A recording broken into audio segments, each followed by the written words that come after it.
Voilà, bonjour chers internautes, bonjour à tous ceux qui me suivent. Ma préoccupation aujourd'hui, c'est d'accompagner les mariages des jeunes et le mariage en général. Parce que ces temps-ci, nous constatons qu'il y a beaucoup de perturbations au niveau des mariages. Mais avant cela, comme à l'accoutumée, nous allons prier pour nos morts, pour que la terre leur soit légère et que Dieu les accueille au paradis Firdaus. Nous allons prier pour les malades qui sont dans les hôpitaux comme dans les maisons, sans oublier aussi ceux qui sont derrière les barreaux. C'est tous les innocents qui dorment là-bas. On va prier pour que Dieu leur fasse la facilité pour leur liberté et pour le retour en toute dignité. Bon, si vous voyez que j'ai pris maintenant aujourd'hui le sujet sur le mariage perturbé, c'est parce que tout simplement nous avons des cas. À chaque fois, quand il y a beaucoup de cas que nous constatons, nous réagissons. Nous réagissons, c'est-à-dire en faisant un appel à l'indulgence, à la prise de conscience, mais aussi à la foi. Parce que le mariage est un pacte. Le mariage est un pacte à vie. On ne choisit pas n'importe qui pour le mariage. On ne choisit pas, on ne joue pas avec le mariage d'eux. Mais on ne se précipite pas pour le mariage aussi. Et ce qu'on doit savoir de plus, c'est que le mariage est mystique. Le mariage, c'est pas de la beauté du corps, c'est pas de l'argent, de la richesse qui est là, c'est pas le luxe, le mariage, c'est pas la force physique, le mariage, c'est pas la langue mielleuse, etc. C'est pas problème de famille, etc. Le mariage, dans la réalité, le mariage est un pacte de foi dans lequel il faut un engagement à vie. Si vous voyez que j'explique cela, parce que tout simplement, ce que nous constatons, c'est parce qu'il y a des jeunes gens, il y a des personnes, des grandes personnes même parfois, qui ne savent pas pourquoi se marier. Ils veulent se satisfaire, tout simplement, et viennent s'engager sans pour autant réfléchir, ou bien demander aux anciens qu'est-ce que c'est que le mariage et comment s'y prendre. Comme le disait l'adage, avant d'acheter un cheval, il faut aller faire la voyance de compatibilité. Avant d'acheter un terrain, il faut aller à la consultation pour voir la compatibilité. Avant de faire son choix dans le mariage, avec qui il faut pacter, il faut aller faire la consultation pour voir la compatibilité. C'est des choses réelles que les anciens nous disaient. Mais aujourd'hui, je viens appuyer sur ces proverbes-là. Parce que tout simplement, ce que nous voyons nous fait peur. On a pitié parfois parce que nous, c'est notre travail. Et qu'on travaille avec la foi, on travaille avec beaucoup de sentiments et d'amour dans ça.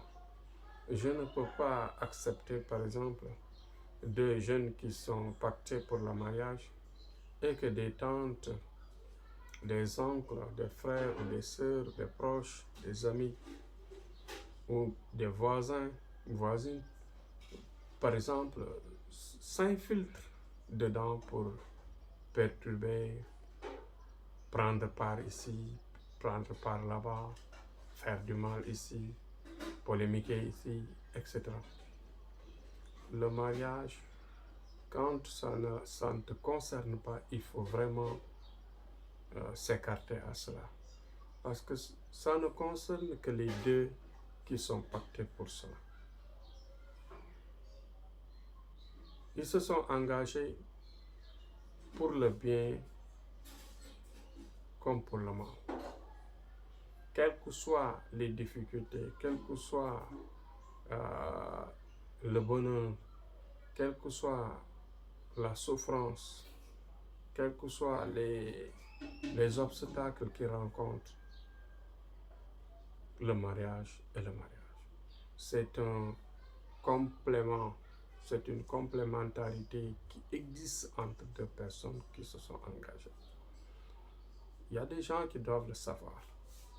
C'est pas un engagement de bonheur, c'est pas un engagement de rêve, c'est pas un engagement pour le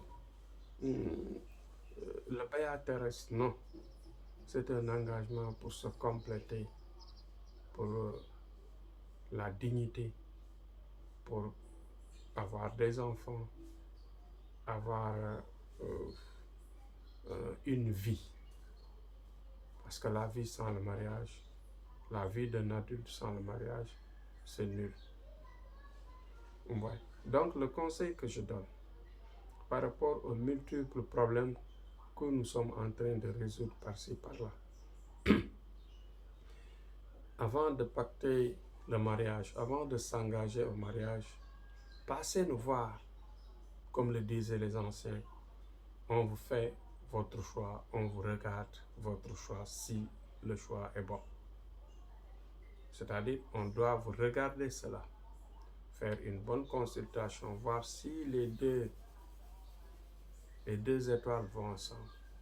Si vous pouvez vous compléter, s'il y aura par exemple une longévité du mariage, de ce pacte, s'il y aura par exemple la paix dans ce mariage, si le mariage aura une vie, c'est-à-dire une continuité, donc tout cela doit être regardé.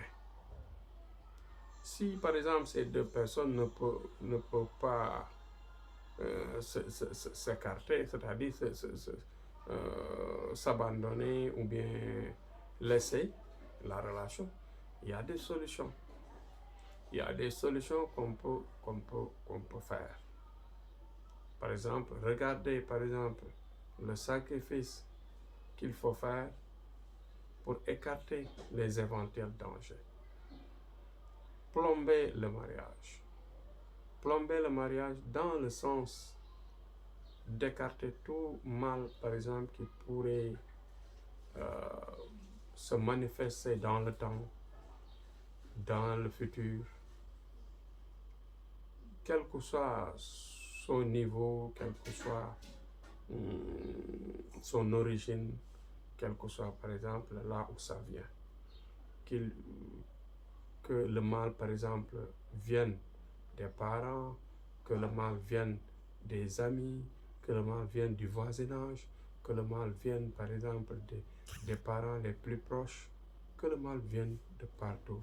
Il faut plomber, il faut faire des sacrifices, enlever, écarter tout le mal. Parce que aussi, on vous dit une chose, il y a des troisièmes larrons qui parfois viennent de nulle part pour venir vous séparer.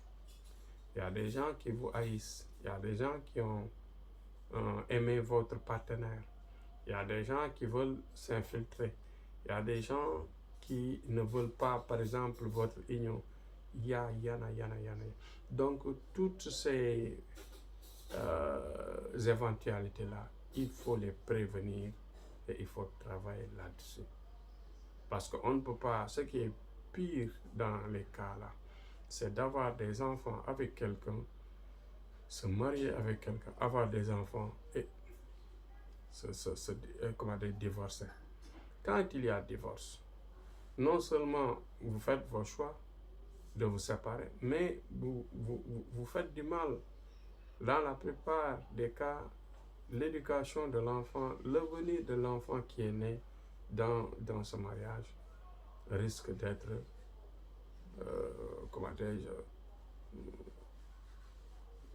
voilà, l'enfant va rater son avenir, va rater son éducation. C'est des choses auxquelles il faut réfléchir avant de s'engager dans un mariage. Nous, en ce qui nous concerne, nous sommes là pour vous accompagner, pour faire la consultation, pour vous consolider votre relation, pour vous renforcer la relation, pour plomber, pour éventuellement, quand il y a des mauvais sorts, c'est-à-dire quand on vous jette des sorts pour vous séparer, pour faire du mal, pour vraiment vous écarter l'un de l'autre, le problème sera évité. Voilà ce que j'ai apporté. C'était juste pour vous mettre en garde, vous inviter à réfléchir, parce que le mariage, c'est un pacte à gérer mystiquement. C'est un pacte à travailler mystiquement. Faites le plan. Si par exemple, vous n'avez pas fait la consultation pour voir la compatibilité et que le mariage a commencé à créer des problèmes, à avoir dégénéré dans le mauvais sens, nous sommes là à vous aider, à vous plomber votre mariage, à vous réconcilier par les travaux mystiques, par des sacrifices, etc. Donc, courage à tous. Ne vous découragez pas dans vos ménages. Inch'Allah, nous vous accompagnerons à vous régler vos problèmes de mariage mystiquement avec les sacrifices, avec les prières qu'il faut, et vous plomber tout pour éviter éventuellement des séparations qui peuvent, par exemple, perturber l'éducation et l'avenir de vos enfants. Merci, c'était Thierno Amadou. Inch'Allah, demain on revient avec un autre sujet. Faites le tout pour le partage, faites le tout pour vraiment vous abonner et aider beaucoup de gens à nous suivre et à apprendre à travers nos conseils. Merci.